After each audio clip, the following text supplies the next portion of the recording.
എല്ലാ പ്രേക്ഷകർക്കും നല്ല ദിവസം ആശംസിച്ചുകൊണ്ടിന്ന് നമുക്ക് ചന്ദ്രനെ കുറിച്ച് പറയാം. ശുഭനായ ചന്ദ്രൻ, സൗമ്യനായ ചന്ദ്രൻ. ആ ചന്ദ്രനെ കുറിച്ച് നമുക്ക് അനേക കാര്യങ്ങൾ പറയാനുണ്ട്. ചന്ദ്രൻ ബലവാനാകുന്നത് വെളുത്ത പക്ഷത്തിലാണ്. വെളുത്ത പക്ഷത്തിൽ രാത്രി, കറുത്ത പക്ഷത്തിൽ പകലും ചന്ദ്രൻ ബലവാനാണ്. ദക്ഷിണായനത്തിൽ ചന്ദ്രൻ ബലവാനാണ്.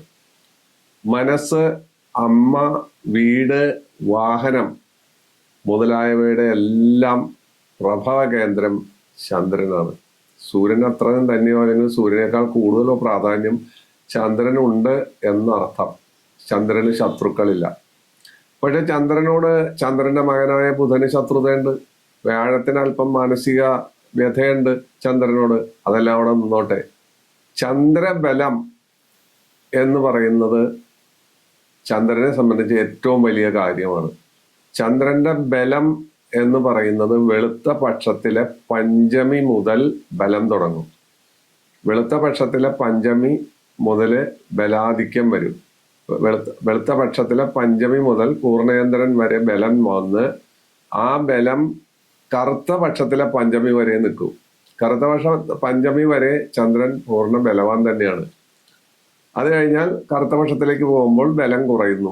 അത് രാത്രിയാണ് ബലക്കുറവിന്റെ പ്രത്യേകത. ചന്ദ്രന്റെ ബലം ആണ് എല്ലാത്തിൻ്റെയും ആണി. അപ്പോ ചന്ദ്രനെ സംബന്ധിച്ചിടത്തോളം ചന്ദ്രന്റെ ബന്ധുക്കൾ രവി, ബുധൻ ഇവരെല്ലാം ബന്ധുക്കളാണ്. ശത്രുക്കളായിട്ട് നമുക്ക് ആരും ഇല്ല എന്ന് പറഞ്ഞാലും സമന്മാരായിട്ട് കുജൻ, ഗുരു, ശുക്രൻ, ശനി ഇവരൊക്കെ സമന്മാരാണ്. ചന്ദ്രന്റെ സമന്മാരാണ്. ചന്ദ്രൻ ബന്ധപ്പെടുന്ന കാര്യങ്ങൾ കൃഷി, വാഹനം, പ്രത്യേകിച്ചും മനസ്സ്, മാതൃത്വം, മാതാവ്, വീട്, അതുപോലെ ഔഷധങ്ങൾ, ഔഷധ സേവ, ഔഷധീശനാണ് ചന്ദ്രൻ. അങ്ങനെയൊക്കെയുള്ള കാര്യങ്ങൾ, സൗന്ദര്യം, ജലദോഷം മുതലായ അസുഖങ്ങൾ, ശ്വാസം മുട്ട്, ഇങ്ങനെയൊക്കെയുള്ള കാര്യങ്ങൾ ഉണ്ടാക്കുന്നത് ചന്ദ്രനാണ്. ചന്ദ്രനെ സംബന്ധിച്ച് ചന്ദ്രന് ഏറ്റവും വലിയ സ്വാധീനം ഭൂമിയിലുണ്ട്. വെളുത്ത വാവ് വരുമ്പോൾ നദി കര കവിഞ്ഞൊഴുകുന്നതും കറുത്ത പക്ഷത്തിൽ ആസ്മാ രോഗികൾ വിഷമിക്കുന്നതും അതുപോലെ ജന്തുക്കളെല്ലാം പല പല വിക്രിയകൾ കാണിക്കുന്നതും ചന്ദ്രന്റെ സ്വാധീനത്തെയാണ് കാണിക്കുന്നത്. ചന്ദ്രനുമായി ബന്ധപ്പെട്ട് ചന്ദ്രമാസത്തിൽ ദിവസങ്ങൾ കുറവാണ്. അതുകൊണ്ടാണ് നമ്മൾ അധിയോഗം എന്ന ഒരു എപ്പിസോഡ് ചെയ്തപ്പോൾ അതിനെക്കുറിച്ച് വിശദമായിട്ട് പറഞ്ഞു കഴിഞ്ഞാണ്. അപ്പോ ചന്ദ്രമാസത്തിൽ ദിവസങ്ങൾ കുറവാണ്. അതുകൊണ്ടാണ് മുസ്ലിം സമുദായത്തിന്റെ നോമ്പ് മാറി മാറി വരും.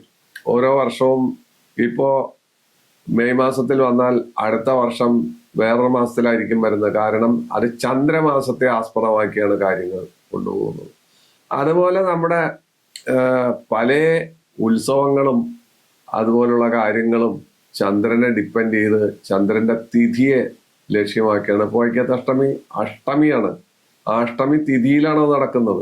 അതാണ് അതിന്റെ പ്രത്യേകത. ആ തിഥിക്ക് അതിൻ്റെതായ പ്രത്യേകതയുണ്ട്. അപ്പൊ ചന്ദ്രന് നമ്മൾ പറഞ്ഞ് തീരാത്ത അത്രത്തോളം പ്രാധാന്യം എല്ലാ കാര്യങ്ങളിലും ഉണ്ട് എന്ന് മനസ്സിലാക്കി വേണം മുന്നോട്ട് നീങ്ങാൻ. സൂര്യനേക്കാൾ കൂടുതൽ പ്രാധാന്യം ചന്ദ്രന് വരുന്നു എന്ന് പറയുമ്പോൾ ഒരു അതിശയോക്തിയാവാം. അല്ല, സത്യമാണ്. യോഗങ്ങളുടെ കാര്യം എടുത്ത് നോക്കൂ. എത്രയെത്ര യോഗങ്ങളാണ് ചന്ദ്രനുമായിട്ട് ബന്ധപ്പെട്ട് വരുന്നത്. ശശിമംഗല യോഗം, ചന്ദ്രനും കുജനും കൂടി ചേർന്ന ശശിമംഗല യോഗമായി. കേസരി യോഗം, ചന്ദ്രന്റെ കേന്ദ്രത്തിൽ വ്യാഴം വന്നാൽ, ചന്ദ്രനോടൊപ്പം വ്യാഴം വന്നാൽ ഗജകേസരി യോഗമായി.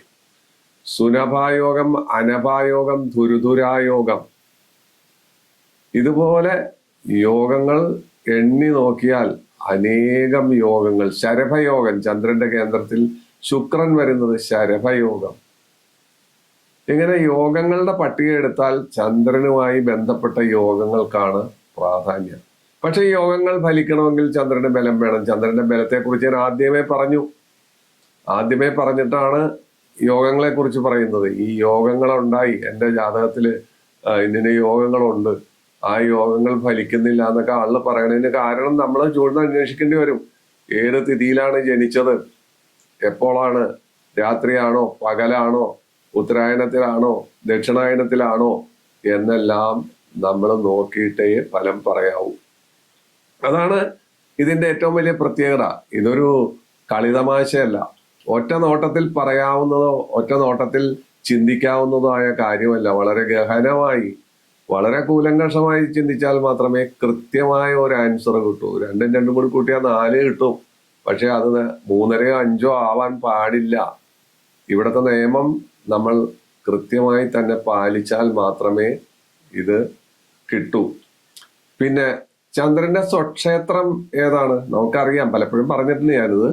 അത് കർക്കടകമാണ് സ്വക്ഷേത്രം. ചന്ദ്രന്റെ ഉച്ചക്ഷേത്രം ഏതാണ്? അത് എടവമാണ്. ശുക്രന്റെ ക്ഷേത്രമായ എടവമാണ്. പിന്നെ ചന്ദ്രന്റെ നീചക്ഷേത്രം ചൊവ്വയുടെ ക്ഷേത്രമായ വൃശ്ചികമാണ്.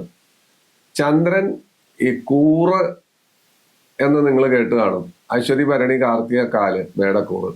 കാർത്തിക, രോഹിണി, മകീരത്തിൽ അര, എടവക്കൂറ്. അതാണ് കൂറിന്റെ കഥ. ഇതൊക്കെ നമ്മൾ പലപ്പോഴും പറഞ്ഞിട്ടുണ്ട്, ആവർത്തിക്കുന്നില്ല. എന്നാലും ഞാനൊന്ന് ടച്ച് ചെയ്യാണ്. അപ്പൊ കൂറിനെ ആസ്പദമാക്കിയാണ് ചന്ദ്രന്റെ സഞ്ചാരം. അപ്പൊ ഒരു കൂറിൽ ചന്ദ്രൻ 2.25 ദിവസമാണ് നിൽക്കുന്നത്. വളരെ കുറച്ചേ ഉള്ളൂ. 2.25 ദിവസമാണ് ഇയാള് അവിടെ താമസിക്കുക. മേടക്കൂറിൽ 2.25 ദിവസം താമസിച്ചാൽ എടവക്കൂറിലേക്ക് പോകും. അവിടെ നിന്ന് മിഥുനത്തിലേക്ക്, കർക്കിടകത്തിലേക്കൊക്കെ ചന്ദ്രൻ സഞ്ചരിച്ചുകൊണ്ടിരിക്കും. അപ്പോ ചന്ദ്രനെ കുറിച്ച് പറയുമ്പോൾ കൂറിനെ ആസ്പദമാക്കി നമ്മൾ ചിന്തിക്കുമ്പോൾ 3, 4, 6, 7, 10 മുതലായ സ്ഥലങ്ങളിലെല്ലാം ചന്ദ്രൻ സഞ്ചരിക്കുമ്പോൾ അനുകൂല ഫലം കിട്ടുന്നു. അത് കൂറിനെ ആസ്പദമാക്കിയാണ് ഈ പറയുന്നത്. നമ്മൾ ആ വിഷയത്തിലേക്കല്ല പോകുന്നത്. ഓരോ രാശിയിലും ചന്ദ്രൻ നിന്നാലുള്ള അനുഭവങ്ങളെ കുറിച്ചാണ് നമ്മൾ പറയുന്നത്. അപ്പോ ചന്ദ്രന്റെ ആ ശുഭത്വം, ചന്ദ്രന്റെ പ്രാധാന്യം, ചന്ദ്രന്റെ അവസ്ഥ മുതലായ കാര്യങ്ങളെല്ലാം നമ്മൾ പറഞ്ഞു. ചന്ദ്രബലം ഉള്ള ആളുകളെ സംബന്ധിച്ച് അവർക്ക് യോഗങ്ങളെല്ലാം ഫലിക്കുന്നു. അവർ യോഗങ്ങളുടെ ഗുണഫലങ്ങൾ അനുഭവിക്കുന്നു. അല്ലാത്തവരെ സംബന്ധിച്ച് അവർക്ക് ഗുണഫലം കിട്ടുന്നില്ല. ഇതാണ് കാര്യം. ഈ കാര്യം ഉറപ്പിച്ച് തന്നെ നമ്മൾ മനസ്സിലാക്കിയിരിക്കണം. അപ്പൊ ചന്ദ്രൻ മേടൻ രാശിയിൽ നിന്നാല്, മേടത്തിൽ ചന്ദ്രൻ നിന്നാൽ എന്താണ് അവസ്ഥ? മേടത്തിൽ ചന്ദ്രൻ നിൽക്കുന്ന ആളുകൾ എന്ന് പറയുന്നത് അശ്വതി, ഭരണി, കാർത്തിക, കാലുകാരാണ് മേടക്കൂറുകാര്. അപ്പോ അവരെ സംബന്ധിച്ച് അവര് സുന്ദരന്മാരായിരിക്കും. അവർക്ക് പുത്രസമ്പത്തുണ്ടാവും. അവർക്ക് സ്ത്രീ വിഷയത്തിൽ താല്പര്യം ഉണ്ടാവും. അല്ലെങ്കിൽ പുരുഷപ്രിയത്വം സ്ത്രീകൾക്കുണ്ടാവും. കീർത്തി ഉണ്ടാകും. നല്ല കണ്ണുകളായിരിക്കും. ഇലക്കറികളിൽ താല്പര്യം ഉണ്ടാവും. കുശുമ്പുണ്ടാവും. അസൂയ ഉണ്ടാവും. ഇങ്ങനെയൊക്കെയുള്ള കാര്യങ്ങൾ മേടത്തിൽ ചന്ദ്രൻ നിന്നാൽ, പൊതുവിൽ അവർ സുന്ദരന്മാരാണെന്നുള്ളതാണ് ഏറ്റവും വലിയ വട്ടമുഖം. ഇങ്ങനെയൊക്കെയുള്ള കാര്യങ്ങൾ മേടത്തിൽ ചന്ദ്രൻ നിന്നാല് സാധാരണ ഉണ്ടാവും. നമ്മൾ ഇതിനെ കുറിച്ചാണ് പറയുന്നത്. പക്ഷെ അതിനു മുമ്പ് അതിന്റെ ഒരു പ്രലോഗ് നമ്മൾ പറഞ്ഞു എന്ന് മാത്രമേ ഉള്ളൂ. ഒരു ആമുഖം പറഞ്ഞു എന്ന് മാത്രമേ ഉള്ളൂ. പിന്നെ അത് മേടം ചൊവ്വയുടെ ക്ഷേത്രമാണ്. എടവം ശുക്രന്റെ ക്ഷേത്രമാണ്. എടവത്തിൽ ചന്ദ്രൻ നിന്നാൽ അവർ സ്ത്രീയായാലും പുരുഷനായാലും പ്രേമലോലുപരായിരിക്കും. അവർക്ക് ബുദ്ധിവൈഭവം ഉണ്ടാവും. അതുപോലെ സുഖാനുഭവ യോഗമുണ്ടാകും. ജനനേതൃത്വം ഉണ്ടാകും. സംസാര ഭാഷ ഭംഗിയുള്ളതായിരിക്കും. സംഗീതം, നൃത്തം, കല മുതലായ കാര്യങ്ങളിലെല്ലാം താല്പര്യം ഉണ്ടാകും. അവര് ബഹുജനപ്രിയരായിരിക്കും. അവര് മിക്കവാറും നേരത്തെ നമ്മൾ കണ്ട രീതിയിലുള്ള പ്രസിദ്ധിയും കീർത്തിയുമുള്ള ആളുകളായിരിക്കും. ഇനി മിഥുനം രാശി ബുധന്റെ രാശിയല്ലേ, നമുക്കറിയാമത്. അവിടെ ചന്ദ്രൻ നിന്നാൽ, ഞാൻ പറഞ്ഞു ബുധനും ചന്ദ്രനും അച്ഛനും മകനുമാണ്. അവര് തമ്മിൽ അല്പസ്വല്പമൊക്കെ വൈരാഗ്യമൊക്കെ ഉണ്ട്. അതിന് പഴയ കഥകളൊക്കെ ഉണ്ട്. നമ്മൾ പറഞ്ഞു കഴിഞ്ഞ കഥകളാണ്, എടുക്കുന്നില്ല അവിടെ. അപ്പോ അവർക്ക് സ്ത്രീപ്രിയത്വം അല്ലെങ്കിൽ പുരുഷപ്രിയത്വം വളരെ കൂടുതലുണ്ടാവും. കൃത്യനിഷ്ഠയുള്ള സ്വഭാവം ഉണ്ടാവും. കണക്ക്, നിഗൂഢ ശാസ്ത്രം, എഞ്ചിനീയറിങ്, ജ്യോതിഷം, പുസ്തകരചന, അല്ലെങ്കിൽ അധ്യാപക വൃത്തി, നല്ല കീർത്തികെട്ട അധ്യാപകന്മാര് നമ്മളുടെ ഓർമ്മയിൽ വരും. നമ്മൾ പല ക്ലാസ്സുകളിൽ 1ാം ക്ലാസ് മുതൽ 10ാം ക്ലാസ് കഴിഞ്ഞ് ഡിഗ്രി, പോസ്റ്റ് ഗ്രാജുവേഷൻ വരെയൊക്കെ പഠിക്കുന്ന ആളുകളെ സംബന്ധിച്ച് അവരിൽ ഓർമ്മ വയ്ക്കുന്ന, നമ്മുടെ ഓർമ്മയിൽ നിൽക്കുന്ന അധ്യാപകർ വളരെ കുറവായിരിക്കും. അത്തരത്തിലുള്ള ആളുകളെ നമ്മൾ നോക്കുകയാണെങ്കിൽ അവർക്ക് മിഥുനത്തിലായിരിക്കും ചന്ദ്രൻ നിൽക്കുന്നത്. മിഥുനത്തിൽ ചന്ദ്രൻ നിൽക്കുന്ന ആളുകൾ വളരെ നല്ല അധ്യാപകന്മാരോ കണക്ക് വിദഗ്ധന്മാരോ കണക്ക് മാഷന്മാരെ സാധാരണ നമുക്ക് പ്രിയമായിരിക്കില്ല. പക്ഷെ ചില കണക്ക് മാഷന്മാര് കണക്കെടുക്കാൻ വന്നാൽ നമ്മൾ അറിയാതെ അതിൽ ലയിച്ചു പോകും. സാധാരണ മറ്റു വിഷയങ്ങൾ പോലെയല്ലല്ലോ കണക്ക്. അപ്പൊ മിഥുനത്തെ കുറിച്ച് വിടാം നമുക്ക്. ഇനി കർക്കിടകത്തിലേക്ക് പോവാൻ നമുക്ക്. കർക്കിടകം അയാളുടെ സ്വന്തം ക്ഷേത്രമാണ്, അയാളുടെ സ്വക്ഷേത്രമാണ്. അപ്പോ അത് എങ്ങനെയാണെന്ന് നമുക്ക് നോക്കാം. വളരെ അധ്വാനം ചെയ്യുന്ന ആളായിരിക്കും അവരെ സംബന്ധിച്ച് സഞ്ചാരശീലം ഉണ്ടാവും. അതുപോലെ ഭൂമി ലാഭം, ധനലാഭം, ഐശ്വര്യം, പ്രതാപം, അതുപോലെ വാഗ്ദാടി മുതലായ കാര്യങ്ങളുണ്ടാവും. സർക്കാർ ജോലി ഉണ്ടാകും. അവര് മരുന്നുമായി ബന്ധപ്പെട്ടോ ജലമായി ബന്ധപ്പെട്ടോ ഉള്ള ജോലികൾ ചെയ്യും. ജലയാത്ര അവർക്ക് വളരെ പ്രിയമായിരിക്കും. വിദേശയാത്രയും അവർക്ക് വളരെ താല്പര്യമുള്ള കാര്യമായിരിക്കും. കർക്കടകത്തിൽ തന്റെ സ്വക്ഷേത്രത്തിൽ ചന്ദ്രൻ നിന്നാൽ. അതുപോട്ടെ, ഇനി ചിങ്ങത്തിലേക്ക് പോവാ. ചിങ്ങത്തിൽ ചന്ദ്രൻ നിന്നാൽ അത് സൂര്യന്റെ ക്ഷേത്രമാണ്. അതത്ര നല്ലതല്ല. അവര് വനപ്രദേശങ്ങളിലോ അല്ലെങ്കിൽ മലനാടുകളിലോ പോയി താമസിക്കാനും ഉദരരോഗം, അതുപോലെ പല തരത്തിലുള്ള സ്വഭാവ വൈകല്യങ്ങൾ ഉണ്ടാക്കുന്ന ആളുകളും, വാക്കുകൾക്ക് ഒരു കൃത്യനിഷ്ഠയില്ലാത്തവരും, വാക്കുകൾ കഠിനമായി തീരുന്ന ആളുകളും ആയിത്തീരാനുള്ള സാധ്യതയുണ്ട്. മറിയാം. കാരണം വ്യാഴത്തിന്റെ ദൃഷ്ടി, ശുക്രന്റെ ദൃഷ്ടി, ഇങ്ങനെയൊക്കെ വന്നു കഴിഞ്ഞാൽ ഈ പറയുന്ന ഫലങ്ങൾക്കൊക്കെ അല്പസ്വല്പം മാറ്റങ്ങൾ വരുമെന്ന് എപ്പോഴും ചിന്തിച്ചോളണം. നമ്മളെപ്പോഴും അത്തരം കാര്യങ്ങൾ ചിന്തിച്ചിട്ടേ ഫലം പറയാവൂ. എന്നിരുന്നാലും ഇതൊരു ജനറൽ അപ്രോച്ച് ആയതുകൊണ്ട് പറയുകയാണ്. നമ്മള് വാരഫല പ്രവചനമൊക്കെ കണ്ടിട്ടില്ലേ? ഒരു 5 വാരഫല പ്രവചനം എടുത്താലേ 6 തരത്തിലായിരിക്കും പറയുന്നത്. അതൊക്കെ സംഭവിക്കുന്നതെന്ന് വെച്ചാൽ വെറുതെ അരിമ്പ് കൂടുതലിട്ട് വെടിവെക്കുന്ന കാര്യം പറയുകയാണ്. ഇതങ്ങനെയല്ല. നമ്മള് ജനറലായി പറയുമ്പോൾ വരുന്ന കാര്യങ്ങൾ ഇതിൽ ഉൾക്കൊള്ളിക്കുന്നു എന്ന് മാത്രം. ഇനി കന്നി ബുധന്റെ ക്ഷേത്രമാണ്. അവരെ സംബന്ധിച്ചും അവർക്ക് പ്രേമരോഗം വല്ലാതെ ഉണ്ടാവും. പ്രേമലോലുപന്മാരായിരിക്കും. ആസക്തി ഉണ്ടാവും. കല, സാഹിത്യം, പുസ്തകമെഴുത്ത്, അധ്യാപക വൃത്തി, എഞ്ചിനീയറിങ്, സർക്കാർ ജോലി, അതുപോലുള്ള കാര്യങ്ങള് കന്നിയിൽ സാധാരണ ചന്ദ്രൻ നിന്നാൽ കന്നിച്ചന്ദ്രൻ ഇവർക്ക് കൊടുക്കുന്നു എന്നുള്ളതാണ് സത്യം. അത് ബുധന്റെ ക്ഷേത്രം. കന്നി കഴിഞ്ഞാൽ പിന്നെ തുലാം ശുക്രന്റെ ക്ഷേത്രമാണ്. ശുക്രന്റെ ക്ഷേത്രത്തിൽ ചന്ദ്രൻ നിന്നാൽ കാലിസമ്പത്ത്, ധനം, ഐശ്വര്യം, പ്രതാപം, കച്ചവട തൽപരത, കച്ചവടത്തിൽ ബിരുദ്, ഏത് രീതിയിലും ലാഭമുണ്ടാക്കാനുള്ള പ്രവണത, സർക്കാർ ജോലി, കമ്പനി ജോലികള്, വക്കീൽ പണി, ജഡ്ജി, മജിസ്ട്രേറ്റ്, ഇങ്ങനെയൊക്കെയുള്ള തരത്തിലുള്ള ആളുകള് ഈ വിഭാഗത്തിൽ പെടാം. അല്ലാത്ത ഒരുപാട് ആളുകളുണ്ടാവും. ഞാൻ ചിലതെല്ലാം എണ്ണി പറയുന്നു.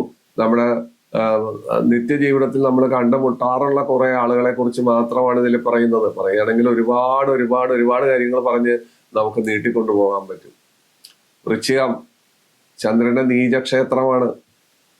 അവിടെ വൃശ്ചികത്തിൽ ചന്ദ്രൻ നിന്നാൽ അവരെ മനസ്സ് കലുഷിതമായിരിക്കും.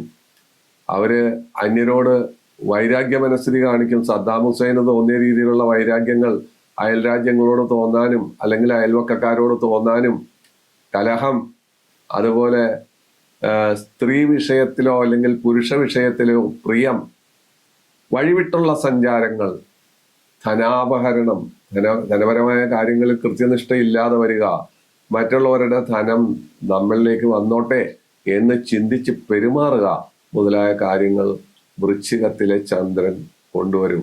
മാനസികമായി അവര് പൊതുവിൽ അസ്വസ്ഥരായിരിക്കും. അതാണ് വൃശ്ചികത്തിൽ ചന്ദ്രൻ. അതിന് നീചക്ഷേത്രമാണത്. നീചഭംഗ രാജയോഗം വന്നാൽ അവിടെ സ്ഥിതിഗതി മാറും എന്നുകൂടി നമ്മൾ പറയണം. പിന്നെ ആ വൃശ്ചികത്തിൽ നിൽക്കുന്ന ചന്ദ്രൻ പൂർണ്ണ ബലവാനോ അല്ലെങ്കിൽ മറ്റു തരത്തിലുള്ള അസുഖന്മാരുടെ ദൃഷ്ടിയൊക്കെ ഉണ്ടെങ്കിൽ ഈ പറയുന്നതിന് മാറ്റം വരാം. ധനു അത് വ്യാഴത്തിന്റെ ക്ഷേത്രമാണ്. അവിടെ വ്യാഴത്തിന്റെ ക്ഷേത്രമായ ധനുവിൽ ചന്ദ്രൻ നിന്നാൽ കല, സംഗീതം, സൽബുദ്ധി, എന്നാൽ പിശുക്ക്, ഹാസ്യരസപ്രധാനമായ സംസാരം. എന്ത് പറയുമ്പോഴും ഒരു ഹാസ്യം കലരും. ഹാസ്യം കലർത്തി സംസാരിക്കുക എന്ന് പറഞ്ഞാൽ തന്നെ ഒരു പ്രത്യേക വിരുദാണ്. ഏത് കാര്യവും സാധാരണ നമ്മൾ നേരായി സംസാരിക്കുമ്പോൾ പോലും അതിൽ ഹാസ്യത്തിന്റെ മേൻപൊടി ധനുവിൽ ചന്ദ്രൻ നിൽക്കുന്ന ആളുകൾക്ക്. ധനുവില് ചന്ദ്രൻ നിൽക്കുമ്പോൾ വരുന്ന നക്ഷത്രങ്ങള് നമുക്കറിയാം. മൂലം, പൂരാടം, ഉത്രാടത്തിക്കാലാണ്. ഈ നക്ഷത്രക്കാരായിരിക്കും അതിൽ വരുന്നത്. അപ്പോ അവരുടെ സംസാരത്തിലും പ്രവൃത്തിയിലും ഈ പറയുന്ന, എന്നാൽ ചിലരെല്ലാം വളരെ ഷാർപ്പായി സംസാരിക്കുന്നതായിട്ടും കാണാറുണ്ട്. ഇവര് ധനലാഭം ഉണ്ടാക്കുന്നവരും വാഹനമുള്ളവരും മാതാപിതാക്കളോട്, പ്രത്യേകിച്ച് മാതാവിനോട് വളരെ താല്പര്യമുള്ളവരും അവർക്ക് നല്ല വീടുണ്ടാകുന്നവരും ഒക്കെ ആയിരിക്കും. ഒരുപാട് കാര്യങ്ങളുണ്ട്. വളരെ കുറച്ച് കാര്യങ്ങളെ നമ്മൾ ടച്ച് ചെയ്യുന്നുള്ളൂ. ഒരുപാട് കാര്യങ്ങൾ നമുക്ക് വേണമെങ്കിൽ പറയാം. പിന്നെ നമ്മൾ മകരത്തിലേക്ക് പോവുകയാണെങ്കിൽ, മകരത്തിൽ ചന്ദ്രൻ നിന്നാൽ അവർക്ക് തണുപ്പിനോട് വലിയ വിരോധമായിരിക്കും. തണുപ്പ് സഹിക്കാൻ പറ്റില്ല അവർക്ക്. പൊതുവിൽ അത്തരത്തിലുള്ള കാര്യങ്ങൾ, അറിവ്, ബുദ്ധി, അതുപോലെ കാമം, ആവേശം, ഇവ കാര്യങ്ങളും മറ്റുള്ളവരുമായി സഹകരിക്കാൻ അവർക്ക് വിബുദ്ധിയും അല്ലെങ്കിൽ വിസമ്മതവും, മറ്റുള്ളവരോട് അവർ അസൂയ പുലർത്തുകയും ധനപരമായ കാര്യങ്ങളിൽ കൃത്യനിഷ്ഠയില്ലാത്ത കാര്യങ്ങൾ, ശരിയുടെ ക്ഷേത്രമാണ്, പലപ്പോഴും മടിയും അലസതയും എല്ലാം അവര് കൊണ്ടുവരികയും ചെയ്യുന്നതായിട്ട് കാണുന്നുണ്ട് മകരത്തിൽ ചന്ദ്രൻ നിൽക്കുന്ന ആളുകളെ സംബന്ധിച്ചിടത്തോളം. കുംഭവും ശനിയുടെ ക്ഷേത്രമാണ്. കുംഭത്തിൽ ചന്ദ്രൻ നിന്നാൽ അലസത, അന്യപുരുഷ പ്രസക്തി അല്ലെങ്കിൽ അന്യ സ്ത്രീ പ്രസക്തി, മടി, അതുപോലെ വാക്കിന് വ്യവസ്ഥകേട്, പലപ്പോഴും പൊതുജന മധ്യത്തിൽ പരിഹാസ്യരാവുക, തെരഞ്ഞെടുപ്പ് വിജയത്തോടൊപ്പം പരാജയം സംഭവിക്കുക, ഏതെങ്കിലും ആ ഒരു സ്ഥാനം കിട്ടിയാൽ ആ സ്ഥാനം തൻ്റെ ആ സ്ഥിതിഗതിക്കനുസരിച്ച് കൊണ്ടുപോകാതെ അത് നഷ്ടപ്പെടുത്തുക മുതലായ കാര്യങ്ങൾ കുംഭത്തിലെ ചന്ദ്രൻ സാധാരണ ചെയ്തു വയ്ക്കുന്ന വിക്രിയയാണ്. അത് നമ്മളറിയാതെ സംഭവിച്ചു പോവുകയാണ് ആ കാര്യങ്ങൾ. പിന്നെ അവസാനം ചന്ദ്രൻ നിൽക്കുന്നത് മീനത്തിലാണ്. മീനത്തിൽ ചന്ദ്രൻ നിൽക്കുന്ന ആളുകൾ പൊതുവിൽ ഒരു ബ്രഹ്മചാരിക്ക് തുല്യമായ സ്വഭാവം, ഇന്ദ്രിയങ്ങളെ ജയിക്കുകയും സ്വാത്വികമായ സ്വഭാവശീലങ്ങൾ അവർ പറയുകയും പ്രസംഗിക്കുകയും പ്രാവർത്തികമാക്കുകയും സർക്കാർ ജോലി, ഉന്നതമായ അവസ്ഥ, കൈക്കൂലി, അഴിമതി മുതലായ കാര്യങ്ങൾക്ക് എതിരായി പ്രവർത്തിക്കുക, അവരെല്ലാ തരത്തിലും ആദർശ ശുദ്ധിയുള്ള ആളുകളായി മാറുക മുതലായവയാണ് മീനമാസത്തിൽ. ഒരുപാട് കാര്യങ്ങൾ ഇനിയുണ്ട് ഇതുമായിട്ട് ബന്ധപ്പെട്ട് നമുക്ക് പറയാവുന്ന.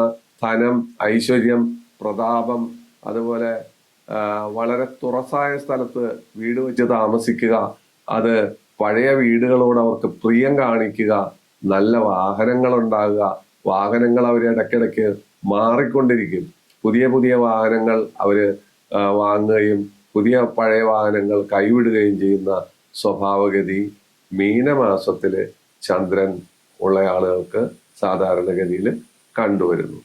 അപ്പോ ഇങ്ങനെയൊക്കെയാണ് ചന്ദ്രന്റെ പ്രത്യേകത. ചന്ദ്രദേശ 10 കൊല്ലമാണ്. ചന്ദ്രദേശ 10 കൊല്ലം. അതിൽ ഓരോരുത്തരുടെ അപഹാരമുണ്ട്, പങ്കിട്ടെടുത്തിട്ടുണ്ടാവും. അപ്പോ ചന്ദ്രദശാകാലത്ത് ചന്ദ്രൻ നല്ല സ്ഥലത്താണ് നിൽക്കുന്നതെങ്കിൽ, നല്ല രീതിയിലാണെങ്കിൽ വിവാഹം നടക്കുക, വിവാഹത്തിന് വേഗം എളുപ്പം സാധ്യത വരിക മുതലായ കാര്യങ്ങൾ, ജോലി കിട്ടുക, വിദേശത്ത് പോവുക, അതുപോലെ ഉദ്യോഗത്തിൽ ഉന്നതിയും കീർത്തിയും. ചന്ദ്രന് ബലം വേണം, ചന്ദ്രൻ സുസ്ഥാനപതിയായിരിക്കണം. അങ്ങനെയൊക്കെയുള്ള കാര്യങ്ങൾ സാധാരണഗതിയിൽ ഉണ്ടാകും. ചന്ദ്രനെ പ്രതിനിധീകരിക്കുന്ന ദൈവം ഭഗവതിയാണ്. ചന്ദ്രൻ ഒരു സ്ത്രീ പ്രകൃതിയാണ്, ഭഗവതിയാണ് ചന്ദ്രന്റെ ദൈവം. ചന്ദ്രനെ പ്രീതിപ്പെടുത്താൻ ചന്ദ്രന്റെ സ്തോത്രം നമുക്ക് ജപിച്ച് ചന്ദ്രനെ എത്രത്തോളം പ്രീതിപ്പെടുത്താമോ അത്രത്തോളം പ്രീതിപ്പെടുത്താം. അത് ദതിശങ്ക തുഷാരാഭം ക്ഷീരോധാർണവ സംഭവം നമാമി ശശിനം സോമം ശംഭോർമകുട ഭൂഷണം. ഇതാണ് ചന്ദ്രന്റെ നവഗ്രഹ സ്തോത്രം. ഇത് ജപിക്കുന്നത് വളരെ വിശേഷമാണ്. ചന്ദ്രനെ നമ്മൾ ഓരോ ദിവസങ്ങളും കാണുന്നതിന് ചില പ്രത്യേകതകളുണ്ട്. ഞായറാഴ്ച കണ്ടാല് വളരെ നല്ലതാണ്, സുഖമാണ്. തിങ്കളാഴ്ച കൊള്ളില്ല, ചൊവ്വാഴ്ച കൊള്ളില്ല, ബുധനാഴ്ച കൊള്ളില്ല, കഠിന ദുഃഖം ഉണ്ടാവും. വ്യാഴാഴ്ച ധനലാഭം, അത് എന്ന് വെച്ചാൽ വെളുത്ത പക്ഷത്തിലെ ചന്ദ്രനെ, വെളുത്ത പക്ഷ ചതുർത്ഥിയിൽ ചന്ദ്രനെ കാണാൻ കൊള്ളില്ല.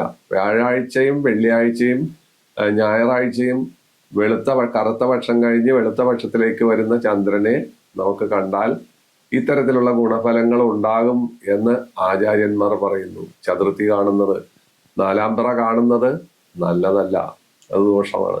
അപ്പൊ ചന്ദ്രന് ഇങ്ങനെ നമ്മൾ അറിഞ്ഞോ അറിയാതെയോ ഉള്ള ഒരുപാട് ഗുണഗണങ്ങളും ഒരുപാട് ദോഷഫലങ്ങളും ഉണ്ട്. ഇത് നമ്മൾ സാമാന്യ ജനം ഇതൊന്നും അറിയില്ല.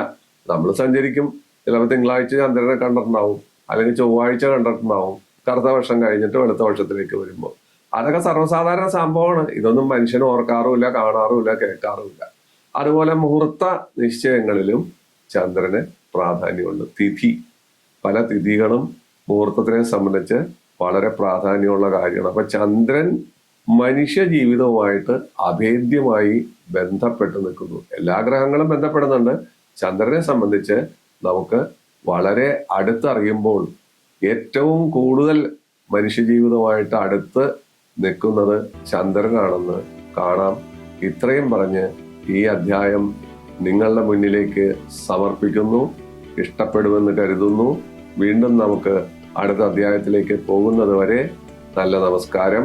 എല്ലാ ബുധനാഴ്ചയും ഞായറാഴ്ചയും കണ്ടുകൊണ്ടേയിരിക്കാം.